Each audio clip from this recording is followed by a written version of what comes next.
2022 წლის მაისის დასაწყისში გზის განადგურებულ მონაკვეთზე სოფელ სტურის სოლტივის მახლობლად უკრაინის ხარკოვის რეგიონში რუსული ჯავშანტექნიკის კოლონა წინ მიიწევდა, რომელსაც დედამიწაზე ერთ-ერთი ყველაზე თანამედროვე ტანკი მიუძღოდა T-90M. ეს იყო მოსკოვის საჩვენებელი ნიმუში. თანამედროვე ძირითადი საბრძოლო ტანკი ახალი კოშკურით, ციფრული ცეცხლის მართვის სისტემით და რეაქტიული ჯავშნის ფენებით, რომლებიც მის კორპუსია მიმაგრებული. რუსეთის სახელმწიფო მედია მას თითქმის ხელშეუხებლად აცხადებდა და დასავლური ჯავშანტექნიკის პირდაპირ საპირწონედ წარმოაჩენდა. მაგრამ უკრაინის ტერიტორიული თავდაცვის მებრძოლები, მათგან უმეტესობა არც კი იყო პროფესიონალი სამხედრო. როგორც ჩანს, მათ ეს ინფორმაცია არ მიუღიათ. თვალის დახამხამებაში განხორციელებულ შეტევაში T-90M დარჩა დამწვარი ნანგრევი. ეს ყველაფერი მოხდა იარაღის წყალობით, რომელიც ფაქტობრივად მეტალის მილია, სიგრძით თითქმის 1 მეტრი, რომელიც უშვებს არამართვად ჭურს. თითოეული ასეთი გასროლის ფასი დაახლოებით $3,000 და მისი დიზაინი პირველად 1948 წელს შევიდა გამოყენებაში. ეს არის შვედური წარმოების კარლ გუსტავის უკუცემის გარეშე თოფი. ASHS-ში ცნობილია როგორც M3 მრავალფუნქციური ანტიჯავშანტექნიკური და ანტიპერსონალური იარაღის სისტემა. ან MORS. მოდით ვნახოთ, როგორ აქცევს 80 წლის უკუცემის გარეშე მოქმედი თოფი რუსეთის საუკეთესო ჯავშანს ლითონის ნამსხვრევებად და როგორ ცვლის ეს ნელ-ნელა თანამედროვე ომის დოქტრინას. ეხლა თოფი მხოლოდ ერთი ნაწილი იყო მოძრავ თავსატეხში, როცა გადამწყვეტი გასროლა განხორციელდა. უკრაინის თავდაცვის სამინისტროს მიერ X-ზე გამოქვეყნებული პოსტის მიხედვით, ტერიტორიული თავდაცვის ჯარებმა ჯერ ტანკს თამხლები ქვეითი ძალებით ხვიანფქვევის ცეცხლით მოწყვიტეს. შემდეგ კი მანქანა RPG-7 ტიპის ყუმბარ მტხორცნით დააზიანეს, რაც როგორც ჩანს მის კოშკურას გაჭედა. მხოლოდ ამის შემდეგ დაასრულა საქმე კარლ გუსტავმა. ექსპერტმა ანალიტიკოსებმა აღნიშნეს, რომ გადამწყვეტი დარტყმა შეიძლება ყოფილიყო ტანკის საკუთარი საბრძოლო მასალის აფეთქება. ერთ-ერთმა ღია წყაროს შეფასებამ კი ის შესაძლებლობაც კი წამოჭრა, რომ დაზიანებული ტანკი რუსებმა დაასრულეს, რათა არ დაეტოვებინათ მტრის ხელში. ორივე შემთხვევაში უკრაინელები იმდენად მაყოფილები იყვნენ შედეგით, რომ თავიანთ პოსტში მადლობა გადაუხადეს შვედეთის მეფე კარლ 16 გუსტავს და მის ხალხს ამ იარაღისთვის.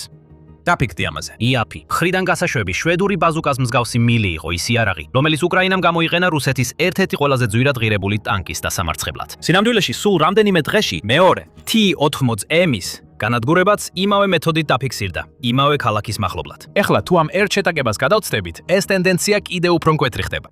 ომის განმავლობაში ღია წყაროების ტრეკერებმა, როგორიცაა Oryx-ის პროექტი, ვიზუალურად დააფიქსირეს 2026 წლის ივლისისთვის 150-ზე მეტი T-90M-ის დაკარგვა, ასევე ათასობით ძველი რუსული ტანკის დანაკარგთან ერთად. და მიუხედავად იმისა, რომ ვერც ერთი იარაღი ამ მაჩვენებელს მარტო ვერ მიიწერს, ხრიდან გასაშვები ტანკს აწინააღმდეგო სისტემები, რომლებიც უკრაინას გადაეცა, ამ ყველაფრის ცენტრთან ახლოსაა. დოქტრინა, რომელმაც ისინი მომაკვდინებელი გახადა, რთული არ იყო. ზუსტად ამიტომაც იმუშავა მან. რუსეთის ჯავშანტექნიკის კოლონებთან პირდაპირ შეტაკების ნაცვლად, უკრაინელი კრეითები პატარა ჯგუფებად გაიფანტნენ და იმ საკვანძო წერტილებში დაელოდნენ, რომლებსაც ჯავშანტექნიკა ვერ აუვლიდა გვერდს. ხეების ზოლები, ხიდები, ქალაქებში შესასვლელი ვიწრო გზები. მათ საშუალება მისცეს მანქანებს ცენტრში შესულიყვნენ. შემდეგ კი ფლანგიდან ან უკნიდან დაარდრეს, სადაც თუნდაც თანამედროვე ტანკი მოწყვლადია და ტერიტორია დატოვეს მანამდე, სანამ საპასუხო ცეცხლი დაიწყებოდა.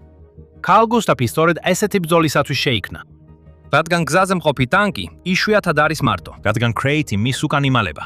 გამშვები უშვებს მაღალი აფეთქების ანტიტანკურ, ანუ ჰითის ტიპის ჭურს მანქანისკენ. ფეთქლება ფრაგმენტაციის ჭურვი, რომელიც აფეთქებით აზიანებს ტანკის უკან მიმავალ ჯარისკაცებს. ერთი იარაღი, ორი სამიზნის კატეგორია, რამდენიმე წამის ინტერვალით. ამ იარაღების ეფექტურობის შესახებ რეალური წყარო ადგილზე მყოფი უკრაინელი ჯარისკაცები არიან, რომლებიც უკრაინული სამხედრო საინფორმაციო საშუალებებისთვის ინტერვიუ მისცეს. უკრაინელი მსროლელები ამბობენ, რომ მხოლოდ 5 ჭურვი მიაქვთ, 4 ასისტენტის მიერ მიაქვს, ერთი კი თავად არტილერისტს. ისინი ამტკიცებენ, რომ 5 ვაზნა ჩვეულებრივ საკმარისია, რადგან ასეთი ზუსტი იარაღისთვის ამდენი ვაზნა საჭირო არ არის. თავარია სწორი ჭურვი და დისციპლინა, რომ გასროლის მომენტს დაელოდო. ისინი ამბობენ, რომ ბრძოლის ქაოსში უბრალო მექანიკურ სამიზნეს ოპტიკურზე ამჯობინებენ, რადგან ოპტიკას გასწორება სჭირდება, ხოლო გასწორებას დრო, რომელიც მათ არ აქვთ. ისინი საუბრობენ ორკაციან ვარჯიშზე. ერთი ჯარისკაცი მხარზე იდებს მილს, ხოლო მეორე უკნიდან ტვირთავს. და იმ მკაცრ წესზე, რომ გასროლისას არავინ უნდა იდგეს უკანა ნაწილიდან 2 მეტრის ფარგლებში, რადგან უკუცემის გარეშე იარაღის უკნიდან გამოსული ნაკადი შეიძლება მომაკვდინებელი იყოს. უკრაინელებმა ასევე თითქმის გააკვრით ისაუბრეს წონაზე, რაც კიდევ უფრო შთამბეჭდავია, ვიდრე თავიდან ჩანს. მორი,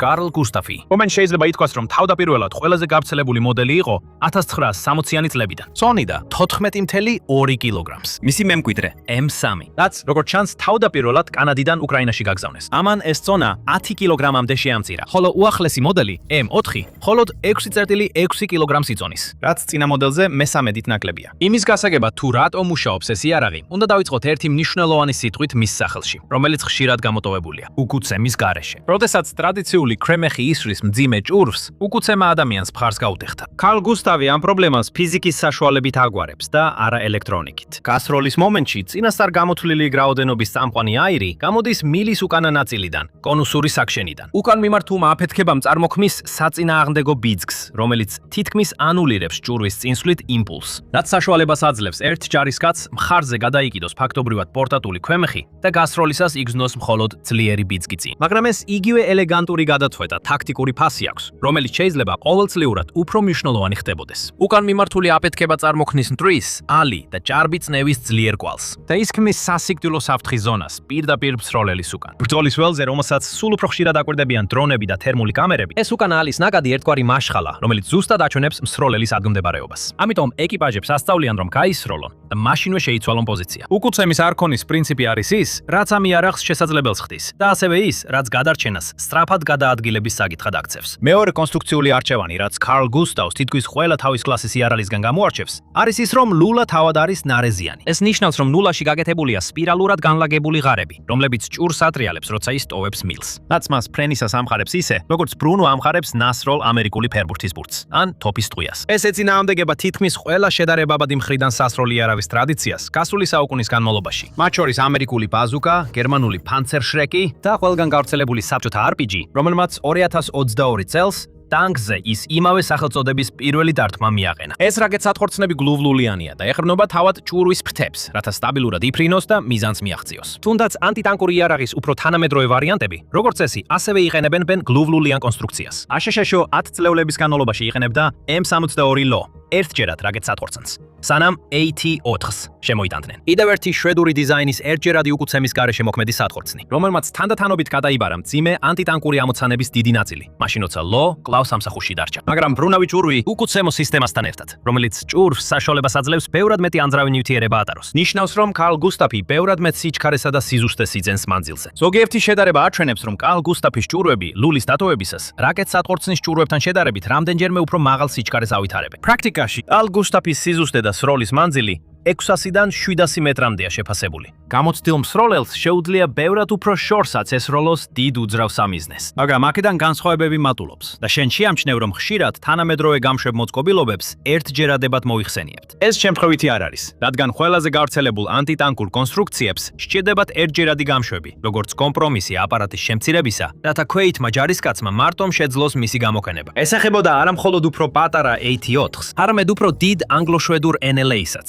რომელმაც თავადაც დაიმსახურა პატივისცემა ომში თავისი სამსახურისთვის. მხოლოდ ჯაველინზე გადასვლისას სისტემა ნაწილობრივ ხელახლა გამოყენებადი ხდება. ჯაველინი ერთჯერადი გამოყენების რაკეტაა, რომელიც ქარხანაში თავსდება გამშვებ მილში და მთელი ეს მოწყობილობა თავსდება საკომანდო გაშვების ერთეულზე, ანუ CLU-ზე, რომელსაც რეალურად მართავს მსროლელი. LU შეიცავს ოპტიკასა და დამიზნების პაკეტს, რომელიც სამიზნეს აფიქსირებს, ხოლო შემდეგ ჯაველინი იღებს დამიზნების პროცესს საკუთარ თავზე და მსროლელს საშუალებას აძლევს უკან დაიხიოს, რაც ნამდვილ გაისროლე და დაივიწყე რეჟიმს უზრუნველყოფს. კარლ გუსტავი საბრძოლო ველში შედარებით მსგავს მოქნილობას სრულიად განსხვავებული გზით აღწევს. მართოდი რაკეტების გამოყენების ნაცვლად ის აერთიანებს მრავალჯერადი გამოყენების გამშვებ მოწყობილობას, სპეციალიზებული ამუნიციის ფართო არჩევანთან.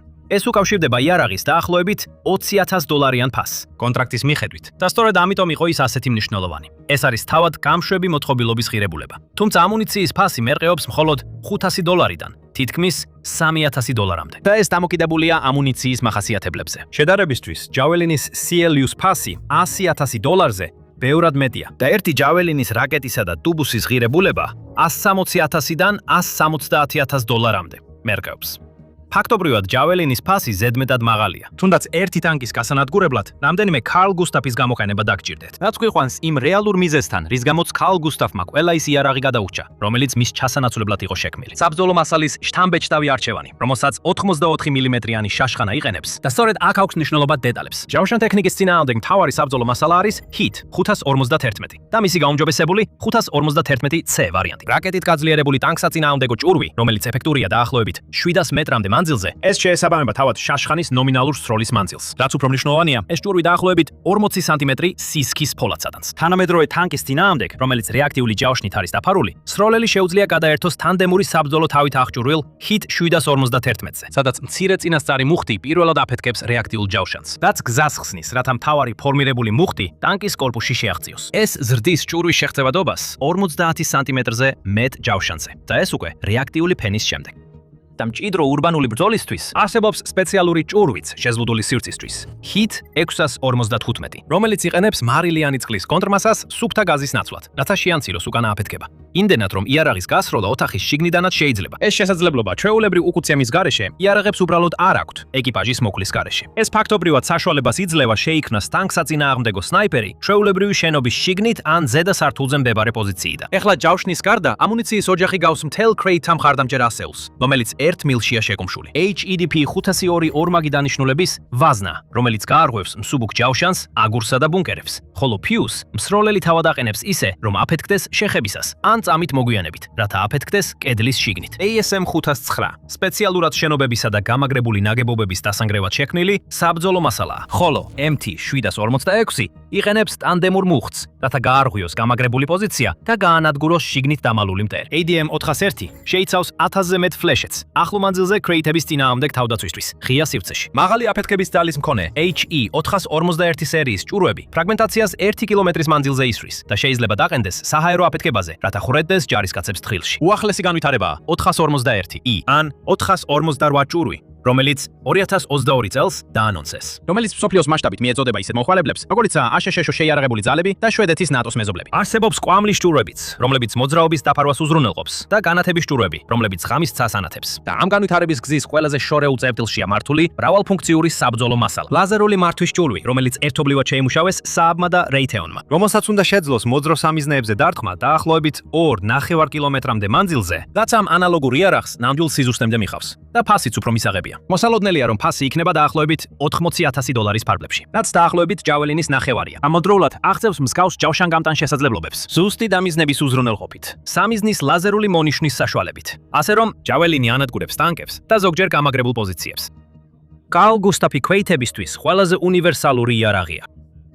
ეხლა თუ გსურთ ნახოთ მეტი იარაღის განვითარება შვედეთიდან, აშშ-დან, ან სხვა რომელიმე მსხვილი სამხედრო ძალიდან, დაწმუნდით რომ გამოიწერთ სამხედრო შოუს. ჩვენ ვაშუქებთ ყველა სახის იარაღს და იმას თუ როგორ გამოიყენება ისინი რეალურ ბრძოლაში უკრაინაში და მის ფარგლებს გარეთ. დაუბრუნდეთ კარლ გუსტავს. ნიშნავენია აღნიშნოთ, რომ მიუხედავად იმისა, რომ იარაღის ეფექტურობა მის მრავალფეროვნებასა და მრავალჯერად გამოყენებაშია, მას მაინც აქვს რამდენიმე შეზღუდვა. ძველი კუმულაციური ჭურვები სერიოზულად უჭირდათ თანამედროვე ძირითადი საბრძოლო ტანკების წინა ნაწილის სქელი, კომპოზიტური და რეაქტიული ჯავშნის წინააღმდეგ ბრძოლაში. ზუსტად ამიტომაც უკრაინაში წარმატებული შეტევები თითქმის ყოველთვის ტანკის გვერდიდან, უკნიდან ან ზემოდან ხორციელდება. და სწორედ ამიტომ არსებობს ტანდემური ტიპის ჭურვები. ეს მოქნილობა, რომ გამოიყენო თითქოს შეუთავსებელი საბრძოლო მასალა და დააკავშირო ისინი თითქმის გესროლე და დაივიწყე შესაძლებლობებთან, სწრაფი გადატენვასთან და მარტივ გამოყენებასთან, სწორედ ისაა, რაც ამ შაშხანას 8 წლეულის განმავლობაში ჯავშან ტექნიკის ევოლუციის ფონზე აქტუალურობას უნარჩუნებს. და სწორედ ამიტომ არის კარლ გუსტავი ერთ-ერთი მცირერიცხოვან ხელით სატარებელ უკუცემის გარეშე მოქმედ შაშხანათაგან, რომლებიც დღემდე არსებობს. შვედეთის პირველი მცდელობა მხარზე დასადები უკუცემის გარეშე მოქმედი იარაღის შექმნისა 20 მმ-იანი ტანკსაწინააღმდეგო შაშხანა 1940-იანი წლების დასაწყისიდან გაფრთხილებად იქცა. ეს იყო კონსტრუქცია, რომელსაც ძლივს შეეძლო ომის ბოლოს ტანკების ჯავშნის დაზიანება და მხოლოდ მცირე რაოდენობით იყო წარმოებული. ამ მარცხის გაკვეთილი იყო ის, რომ მიუხედავად იმისა, რომ შეგეძლო აგეგო და შეგენარჩუნებინა უკუცემის გარეშე ანტიტანკური შაშხანა, უფრო რთული იყო, რომ თავად საბრძოლო მასალას სამიზნე გაენადგურებინა. პატარა მყარი ჭურვი აღარ იყო საკმარისი ტანკის წინა მხრიდან დასამარცხებლად და სულ უფრო მეტად გჭირდებოდა უფრო დიდი ფორმირებული მუხტის საბრძოლო თავი. ასე რომ 1946 წელს დიზაინერებმა ეს კონცეფცია 84 მმ-მდე გაზარდეს. ისე გაზარდეს, რომ მაშინ ნამდვილი ფორმირებული მუხტი ჩაეტეოდა და 1948 წელს იარაღი შვედეთის შეიარაღებაში შევიდა. იქიდან მან უბრალოდ უარი თქვა მოძველებაზე. პირველად საბრძოლო მოქმედებებში შვედეთის გაეროს ძალებთან ერთად კონგოში 1960-იანი წლების დასაწყისში მიიღო მონაწილეობა. 1982 წლის ფოლკლენდის ომში ბრიტანეთის სამეფო საზღვაო ქვეითებმა კარლ გუსტაფები გამოიყენეს არგენტინული კორვეტის მწყობრიდან გამოსაყვანად და მისი რაკეტსატყორცნები გაანეიტრალეს. 1960-იანი წლების M2 გზა დაუთმო. 1990-იანი წლების M3S და 2014 წელს ულტრამსუბუქ M4-ს. ტიტანის კომპონენტებისა და ნახშირბადის ბოჭკოს გამოყენებით წონის შესამცირებლად. 1000-ობით გასროლაზეა გათვლილი. მაშინ როცა M2-ის ლულა დაახლოებით 500 გასროლას უძლებდა. ხოლო M4-ის ლულის რესურსი დაახლოებით 1000 გასროლას შეადგენდა. ყველაზე ნათელი მაჩვენებელი იმისა, თუ რამდენად მყარად მოიკიდა ამ იარაღმა ადგილი თანამედროვე ბრძოლაში, იმ ქვეყნების სიის სიგრძეა, რომლებიც მას იყენებენ. რადგან ის, რაც შვედეთის ეროვნული იარაღის სახით დაიწყო, ახლა ამა თუ იმ ფორმით 40-ზე მეტი ქვეყანა იყენებს. შეერთებული შტატები თავად არის მაგალითი ამისა, თუ როგორ გადაუსწრო შვედურმა დიზაინმა ადგილობრივ იარაღებსაც კი მსოფლიოში ალბათ ყველაზე დიდ და გამორჩეულ იარაღის ჩემფინალშიც კი. ამერიკელმა სპეცდანიშნულების ძალებმა 10 წლეულების წინ მიიღეს ხელახალი დასატენი კარლ გუსტაფი. რეგულარულმა არმიამ M3 შეიარაღებაში 2014 წელს მიიღო და მომდევნო წლისთვის მიზანი იყო, რომ თითოეულ ქვეითა პლატონში მაინც ერთი ყოფილიყო. მალევე მოხდა უფრო მსუბუქი M4. შემდეგ უკრაინის ომმა სტაბილური ბიზნესი აჟიოტაჟად აქცია. პოლონეთმა 2024 წელს ხელი მოაწერა კონტრაქტს, რომელსაც სააბი თავის ისტორიაში ყველაზე დიდ სახმელეთო საბრძოლო კონტრაქტს უწოდებს. დაახლოებით 1.2 მილიარდი დოლარის ღირებულების. და ეს ყველაფერი კარლ გუსტავის შაშხანებზე, საბრძოლო მასალასა და ცურთუნებზე დაიხარჯა. იაპონია, ლიტვა და ბალტიისპირეთის ქვეყნები მას მიიღუნენ. იმავე წელს სააბმა ინდოეთში სპეციალური ქარხნის მშენებლობა დაიწყო. ეს იყო მისი პირველი სრულად საკუთრებაში არსებული საწარმო შვედეთის გარეთ. ეს ნაბიჯი გადადგა საბრძოლო მასალის წარმოების გასაფართოებლად. შვედეთმა 100 მილიონი დოლარი დახარჯა, დაახლოებით 9 მილიონი ვაზნის შესაცვლელად, რომელიც უკრაინასა და მოკავშირეებთან მიეწოდათ, რათა საკუთარი გაცემული მარაგები შეევსოთ. 80 წლის იარაღი ასეთი მასშტაბით არ იხარჯება, თუ ის ნამდვილად სასარგებლო არ არის. რაც გვიყვანს სიაში უფრო ახლანდელ მოვლენებთან, კერძოდ ზემოხსენებულ ვაზნასთან, სახელად HE. HE-458, რომელიც შეცვლებულია ცეცხლის მართვის მოწყობილობასთან, სახელწოდებით FCD. FCD 558. თავისთავად He 458 არის მაღალფეთქებადი ჭურვი, ხოლო მისი ალტერნატიული სახელწოდება ASSŠ-ში როგორც He 451E მიუთითებს, რომ ის პირდაპირი გაუმჯობესებაა ძველ He 451 ანტიპერსონალურ ჭურთან შედარებით. ის შეიცავს დაახლოებით 4000 ვოლფრამის ბურთულას. უფრო მკვრივი და მომაკვდინებელი ფრაგმენტაციისთვის და უკეთესი ეფექტისისთვის მტერზე, რომელიც ჯავშანჟილეთს ატარებს. რაც მას სხვებისგან გამოარჩევს, არის ის, რომ მას შეუძლია ლანჩერთან კომუნიკაცია. როდესაც ჩასმულია ჭურვი და მისი გარსაცმის მილი, თავად არტყობინებენ თავიანთი მამოძრავებელი მუხტის ტემპერატურას. შემდეგ მსროლელი შეჰყავს 3 მიზნემდე მანძილს და ირჩევს ან პირდაპირ დარტყმას, ან საჰაერო აფეთქებას. პატარა ბალისტიკური კომპიუტერი კი ითვლის ოპტიმალურ გასროლა. ის კომუნიკაციას ამყარებს ფიუსთან მონაცემთა პროტოკოლის საშუალებით, რომელსაც სააბი Firebolts უწოდებს. ასე შეცვლილებული, როგორც იუწყებიან, ეს ჭურვი შეუძლია მიაღწიოს სამიზნეებს 1.5 კილომეტრზე მეტ მანძილზე და ზუსტად აფეთქდეს თხრილის, კედლის, ან ტყვიამფრქვევის ბუდის ზემოთ და აფქვიოს ნამსხვრევები იმ მტერზე, რომელიც დამალულია. ამგვარად, ყველაზე ძველი პრეტენზია კარლ გუსტავის მიმართ იყო ის, რომ ის მაინც უბრალო მილი იყო. პირდაპირ მიფრინავდა ყველაფერში, რაც მის წინ იყო. მაგრამ შეიძლება ითქვას, რომ ეს პრობლემა უკვე ტექნიკურად აღმოფხვრილია. ეს თხრილებში მყოფი მტრის წინააღმდეგ მოქმედების შესაძლებლობა ასევე იწვევს რამდენიმე საინტერესო თეორიას იმის შესახებ, თუ როგორ გამოიყენება ეს იარაღი უკრაინაში 2026 წელს. უკრაინელი ქვეითებისთვის ორი ყველაზე რთული პრობლემა არის მტრის ჯარისკაცები, რომლებიც თხრილებში არიან გამაგრებულები და ჯავშან ტექნიკა, რომელიც ღია სივრცეში მიიწევს წინ. მაგრამ ორივე სწორედ ისაა, რის დასამარცხებლადაც შექმნილია პროგრამირებადი საჰაერო აფეთქების ჭურვი. კუმულაციური ჭურვი მათზე უშედეგოა, ხოლო პირდაპირი გასროლისას მსროლელს დიდხანს უწევს ღია დარჩენა და ხედვის ხაზის შენარჩუნება. ეს ისეთი გაცვლა, რომელიც შეიძლება მისთვის წაგებიანი აღმოჩნდეს. ჰაერში აფეთქებული ჭურვი, რომელიც თხრილის ზემოთ 1 კილომეტრზე მეტი მანძილიდან ფეთქდება, სრულიად განსხვავებული და უფრო უსაფრთხო ვარიანტია. გაბნეული ქვეითების წინააღმდეგ მას შეუძლია არტილერიის ჩანაცვლება, ასე რომ თუ იარაღი უკვე განლაგებულია, He-458 და მისი ცეცხლის მართვის მოწყობილობა უკრაინულ ქვედანაყოფებს აძლევს პორტატულ, ზუსტ შესაძლებლობას ქვეითების წინააღმდეგ, რაც მნიშვნელოვნად ცვლის იმას, რისი გაკეთებაც ერთ ანტიტანკურ ჯგუფს შეუძლია. ეს იარაღის დიზაინისა და ბრძოლის ფორმის შორმის შედეგია და ჩვენგან არ მოითხოვს ვივარაუდოთ, ვინ მოითხოვა იქ. მაგრამ არსებობს კიდევ ერთი შესაძლო გადაწყვეტა, რომელიც ბევრად უფრო ფარული და სასტიკია. სააბმა HE-458-ის განვითარება დაახასიათა როგორც მჭიდრო კლიენტურ ურთიერთობებსა და უკუკავშირზე დაფუძნებული პროცესი. ეს ფორმულირება, რომელსაც საკუთარ მასალებშიც იმეორებს. ამ მტკიცების შესახებ პირველი press release 2022 წლის მაისში გამოვიდა და შვედეთის შეიარაღებულმა ძალებმა ამ ჭურვების მიღება 2021 წლის დეკემბერში დაიწყეს. ეს ძალიან გვიანია იმისთვის, რომ ვაზნის განვითარება უკრაინის ომის თხილებში იყოს დაწყებული. თუმცა, უფრო ახალი HE-758 ნამდვილად შეესაბამება ამ მოთხოვნას. გამოცხადდა 2026 წლის მაისში. HIT-758 არის ტანდემური ანტიტანკური ჭურვი და რაც მთავარია, ის HIT-751-ის მემკვიდრეა, რომელსაც რეალურად მიაწერენ კარლ გუსტაფის მიერ რუსული T-90M-ების განადგურებას. აქ არის ის მომენტი, როცა უკუკავშირის მექანიზმი უბრალოდ მარკეტინგული ფრაზა აღარ არის და რეალურად შეგიძლია მისი კვალის გაკვრა. უკრაინელმა ეკიპაჟებმა უკვე დაამტკიცეს HIT-51-ის ეფექტურობა რუსულ T-90-ებზე, რომლებიც აღჭურვილი იყვნენ კონტაქტ S5 და რელიქტის რეაქტიული ჯავშნით. ზუსტად ის დაცვა, რომელსაც მოსკოვი ამაგრებს თავის საუკეთესო ტანკებზე. სააბმა ეს შედეგები აიღო და დაიწყო ისეთი ჭურვის ძებნა, რომელსაც არა მხოლოდ ერთი რუსული ჯავშნის პაკეტის გარღვევა შეეძლო, არამედ ყველას. მაგრამ იმის ნაცვლად, რომ ხელით აეხვეწა დიზაინი, სააბის ინჟინრებმა გამოიყენეს მანქანური სწავლება 50000 წინამორბედი დიზაინის გასაანალიზებლად. ისინი ეძებდნენ კონფიგურაციას, რომელიც დაამარცხებდა ყველა ცნობილ რუსულ რეაქტიულ ჯავშანს. შედეგად მიიღეს არამამოქმედებელი წინამუხტი, მუხტი, რომელიც რეაქტიულ საფარს აშორებს ისე, რომ არ ამოქმედებს მას. თავარი დამუხტვისთვის გზის გაწმენდა, რომელიც 70 სანტიმეტრამდე ჯავშანს ხრեց. შეგახსენებთ, რომ ადრეული დიზაინი 50 სანტიმეტრის გარღვევას ახერხებდა და გაშვების გაშუქების მიხედვით სააბმა აღიარა, რომ კარლ გუსტავის ადრეულმა გამოყენებამ უკრაინაში აქტიურად განსაზღვრა ახალი ჭურვის განვითარება. ასე რომ ეს არის განვითარების ციკლი, რომელსაც შვედეთი იყენებს. უკრაინელი მსროლელი კარლ გუსტავის ჭურს ესვრის რუსულ ტანკს. ამ ტანკზე და იმ ტანკებზე, რომლებიც გადარჩებიან, რეაქტიული ჯავშანი მონაცემებად იქცევ. ეს მონაცემები შვედეთში სიმულაციებად გარდაიქმნება. და თუ საკმარისად უკან დავიხევთ, კარლ გუსტაფი უბრალოდ დიდი ცვლილების მცირე ნაწილი. შვედეთი გახდა ერთ-ერთი იარაღის მიმწოდებელი, რომლის გარეშეც დასალური სამყარო ვეღარ გაძლებს. დღეს ის ექსპორტზე აგზავნის აღჭურვილობას, გამანადგურებელს, NLAWs და AT4 ანტიტანკურ იარაღებს. კარლ გუსტაფს და 2026 წლიდან კი უკვე იმ სისტემებსაც, რომლებიც ცას აკვირდებიან. ბოლო განვითარება 2026 წლის ივლისში მოხდა. როდესაც ნატო ანკარაში გამართულ სამიტზე გამოაცხადა, რომ დაიწყებდა მოლაპარაკებებს ცივი ომის დროინდელი EWACS-ის რადარის თვითფრინავების ჩანაცვლებაზე, ალიანსის მოძველებული თვალებით საში.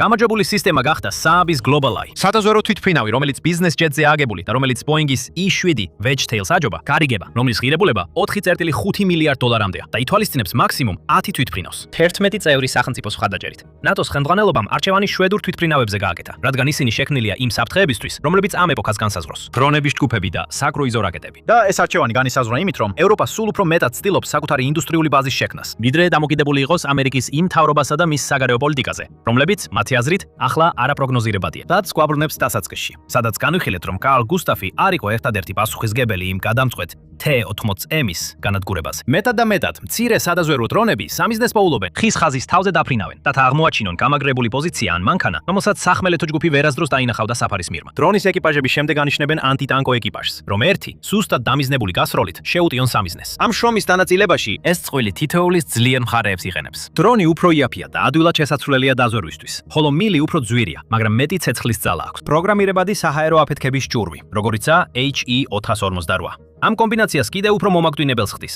რადგან დრონი ზუსტად ადგენს სად იმალება მტერი, ხოლო მსროლელი ჭურს ისე აკენებს, რომ აფეთქდეს პირდაპირ მათ ზემოთ. ასე რომ მიუხედავად იმისა, რომ იარაღის კონცეფცია შეიძლება 10 წლეულების წინანდელია, დრონი შეიძლება რეალურად ახანგრძლივებდეს მისი გამოყენების ვადას, ვიდრე ცვლიდეს მას. რაც საშუალებას აძლევს თითოეულს დაფაროს მეორის სისუსტე. მაგრამ მიუხედავად ამისა, უბრალო კარლ გუსტაფი შორსაა იმისგან, რომ იყოს ერთადერთი მიზეზი, რის გამოც რუსეთი ერთი მეორის მიყოლებით კარგავს ტანკებს. და თქვენ შეგიძლიათ ნახოთ ზიანის მასშტაბი და რატომაც არ არის საკმარისი ჩანაცვლებებიც კი ამ ვიდეოში. და თუ გსურთ მეტი გაიგოთ, გამოიწერეთ სამხედრო შოუ. ჩართეთ შეტყობინებები და შემდეგ ვიდეოში შევხვდებით.